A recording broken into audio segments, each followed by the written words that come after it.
Welcome to నా style recipes Telugu. ఈరోజు recipe వచ్చేసి ఉల్లిపాయ చట్నీ అండి. ఉల్లిపాయ పచ్చడి దోశల్లోకి, ఇడ్లీలోకి, అన్నంలోకి చాలా బాగుంటుంది. ఒకసారి ట్రై చేసి చూడండి. ఇంట్లో ఏమీ లేనప్పుడు ఇలా ఈజీగా చేసేసుకోవచ్చు పచ్చడి అనేది. అన్ని టిఫిన్స్లోకి బాగుంటుంది. ఇప్పుడు ప్రాసెస్ చూద్దాం. ఇప్పుడు ఉల్లిపాయల గురించి ఆయిల్ యాడ్ చేస్తున్నాను. ఇవి 2 స్పూన్ల ఆయిల్ కొంచెం హీట్ అయినాక ఆనియన్ యాడ్ చేయాలి. ఉల్లిపాయలు అండి, ఇది 2 ఉల్లిపాయలు, మీడియం సైజులో ఉన్న ఉల్లిపాయలు అండి 2.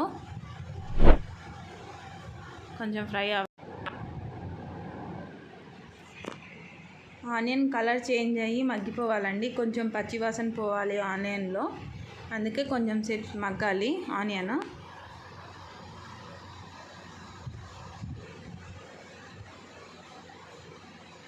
ఇలా ఆనియన్ కలర్ చేంజ్ అయిపోతుంది, కొంచెం పచ్చివాసన అనేది కూడా పోతుంది ఆనియన్లో. ఇవి 15 ఎండుమిరపకాయలు అండి. ఈ ఎండుమిరపకాయల ప్లేస్లో మీరు కారం కూడా యాడ్ చేసుకోవచ్చు. మీకు స్పైస్ ఎక్కువ కావాలి అనుకుంటే ఎండుమిరపకాయలు కూడా కొంచెం పెంచవచ్చండి, ఏం కాదు. అంటే మీరు తినే టేస్ట్ని బట్టి. దీంట్లో కొంచెం కరివేపాకు యాడ్ చేస్తున్నాను. చిన్న నిమ్మకాయ సైజ్ అంతా చింతపండు అండి. చింతపండు కొంచెం మగ్గాలి, ఎందుకంటే మిక్సీ వేసేటప్పుడు గట్టిగా ఉండకుండా ఉండడానికి కొంచెం మగ్గితే సరిపోతుంది.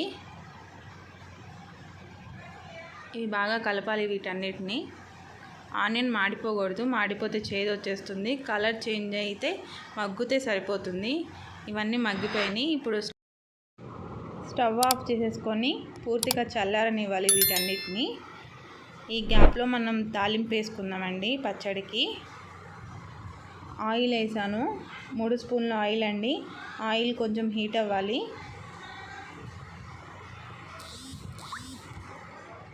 పచ్చెనగపప్పు అండి, ఒక 1/4 టీ స్పూన్. ఇది కొంచెం ఫ్రై అవ్వాలి. 1/4 టీ స్పూన్ జీలకర్ర, 1/4 టీ స్పూన్ ఆవాలు వేసాను. తాలింపు రెడీ అయిపోయింది. ఇప్పుడు మనం ఇందాక ఆనియన్ పెట్టుకున్నాం కదా, ఆనియన్ చల్లగా అయిపోయాక ఇప్పుడు మిక్సీ జార్కి వేస్తున్నాను. దీంట్లో టేస్ట్కి తగ్గట్టు సాల్ట్, ఒక 1/4 టీ స్పూన్ జీలకర్ర యాడ్ చేస్తున్నాను. కొంచెం అంటే కొంచెమే వాటర్ యాడ్ చేయాలండి. ఎక్కువ వాటర్ యాడ్ చేస్తే లూజ్ అయిపోతుంది, చట్నీ బాగోదు. అందుకే కొంచెమే వాటర్ యాడ్ చేయాలి. చూసారా, ఇలా కచ్చబచ్చగా పేస్ట్ చేస్తే సరిపోతుందండి.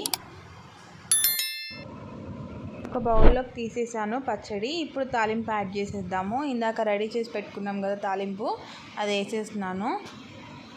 దీనికి ఉల్లిపాయ తీయగా ఉంటే కారం ఎక్కువగానే పడుతుందండి. కొంచెం చూసి యాడ్ చేసుకోండి కారం అనేది.